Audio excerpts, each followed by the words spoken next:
Assalamualaikum warahmatullahi wabarakatuh. Perkenalkan, nama saya Sania. Saya mahasiswa Universitas Islam Indragiri, Fakultas Ekonomi dan Bisnis, jurusan Manajemen, dengan nomor induk mahasiswa 101231010013. Dosen pengampu saya yaitu Bapak Haji Agus Maulana, SEMM. Di sini, saya akan menjelaskan tentang ekonomi mikro. Sebelum masuk ke pembahasan, kita harus tahu dulu apa itu ekonomi.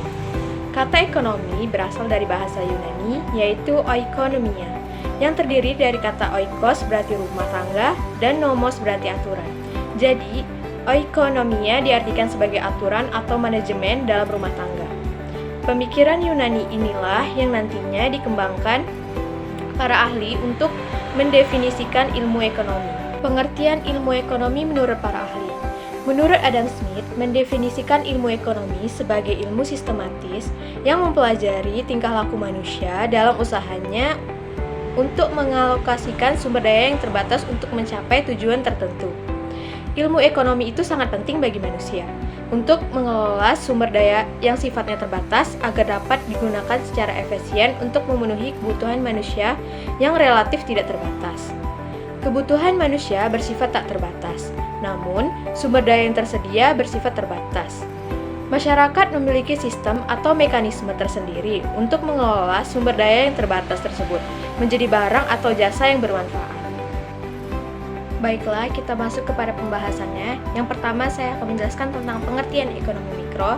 Yang kedua, tujuan ekonomi mikro. Yang ketiga, ruang lingkup ekonomi mikro. Yang keempat, contoh ekonomi mikro. Dan yang terakhir adalah perbedaan ekonomi mikro dan ekonomi makro. Yang pertama, pengertian ekonomi mikro. Secara umum, ekonomi mikro adalah ilmu yang mempelajari keputusan individu dan perusahaan untuk mengalokasikan sumber daya produksi, pertukaran, dan konsumsi. Ekonomi mikro adalah ilmu ekonomi yang mempelajari perilaku konsumen dan perusahaan. Ekonomi mikro juga dapat menentukan harga pasar dan kuantitas barang atau jasa. Selanjutnya, ekonomi mikro dapat mempengaruhi pengambilan keputusan dalam hal penawaran dan permintaan barang atau jasa. Jadi, definisi ekonomi mikro adalah memiliki tujuan utama bagi perusahaan, yakni menganalisis pasar dan bagaimana mekanisme dalam bentuk harga yang relatif pada produk ataupun jasa. Pengertian dan teori ekonomi mikro menurut para ahli. Yang pertama, menurut David Amos, ekonomi mikro adalah suatu langkah analisis sebuah keputusan yang dibuat oleh individu atau kelompok, mulai dari faktor-faktor pembentuk pertimbangan atau biaya dan manfaatnya. Yang kedua, menurut Adam Smith, ekonomi mikro adalah suatu pertimbangan yang rasional dalam mengambil keputusan yang dilakukan oleh para pelaku bisnis. Selanjutnya, ada tujuan ekonomi mikro. Dalam praktiknya, ekonomi mikro memiliki tujuan utama dalam bidang ekonomi, seperti berikut ini. Yang pertama, ada dapat melakukan analisis dalam mekanisme yang menjadi pembentuk harga relatif pada produk, baik berupa barang maupun jasa, dan aplikasinya dari sumber yang terbatas di antara banyaknya penggunaan alternatif. Yang kedua, dapat melakukan analisis kegagalan pasar, yakni saat pasar gagal dalam memproduksi hasil yang efisien dan menjelaskan berbagai situasi teoritis dan strategis yang dibutuhkan pasar dengan bentuk persaingan yang sempurna. Selanjutnya, ada ruang lingkup ekonomi mikro. Ruang lingkup yang ada dalam ekonomi mikro ada 3. Yang pertama, ruang lingkup harga. Dalam ruang lingkup harga, ekonomi mikro berperan membentuk harga pasar. Dua hal pembentuknya adalah daya beli masyarakat dan daya produksi pelaku usaha. Daya beli masyarakat disebut sebagai permintaan atau demand, sedangkan daya produksi pengusaha adalah penawaran atau supply. Saat rata-rata permintaan dan penawaran bertemu, akan terbentuk harga yang dinamai dengan harga equilibrium. Yang kedua, ada ruang lingkup produksi. Ruang lingkup selanjutnya ekonomi mikro adalah aktivitas produksi pelaku usaha. Dalam ruang lingkup ini, ekonomi mikro mempengaruhi beberapa barang yang diproduksi atau supply, dan jumlah tenaga kerja untuk memproduksi barang tersebut. Yang ketiga, ada ruang lingkup distribusi. Dibanding dua ruang lingkup sebelumnya, aktivitas distribusi adalah yang berperan mempengaruhi ekonomi mikro secara diam-diam. Aktivitas ini tidak terlalu kelihatan, karena umumnya hanya muncul saat menjadi bahan diskusi. Akan tetapi dampaknya bisa sangat luas. baik bagi pelaku usaha ataupun konsumen. Beberapa contoh aktivitas distribusi dalam ekonomi mikro, misalnya penentuan upah oleh pengusaha dan monopoli. Contoh ekonomi mikro. Proses terjadinya ekonomi mikro bisa terlihat saat produsen dan konsumen melakukan kegiatan ekonomi. Contoh yang pertama ada permintaan. Permintaan adalah salah satu bentuk contoh ekonomi mikro yang menunjukkan jumlah barang dan jasa yang diminati dan kemampuan untuk membeli bagi konsumen pada tingkat harga dan waktu tertentu. Saat ada permintaan, ketika harga barang atau jasa semakin tinggi, maka akan semakin turun jumlah permintaan itu pada barang atau jasa. Sebaliknya, jika harga barang atau jasa semakin menurun, maka semakin tinggi permintaan pembeli pada barang atau jasa. Kurva permintaan. Kurva permintaan adalah suatu kurva yang menggambarkan sifat hubungan antara harga barang atau jumlah barang tersebut yang diminta oleh para pembeli. Kurva permintaan dibuat berdasarkan data real di masyarakat tentang jumlah permintaan suatu barang pada berbagai tingkat harga. Ini contohnya. Yang kedua ada penawaran.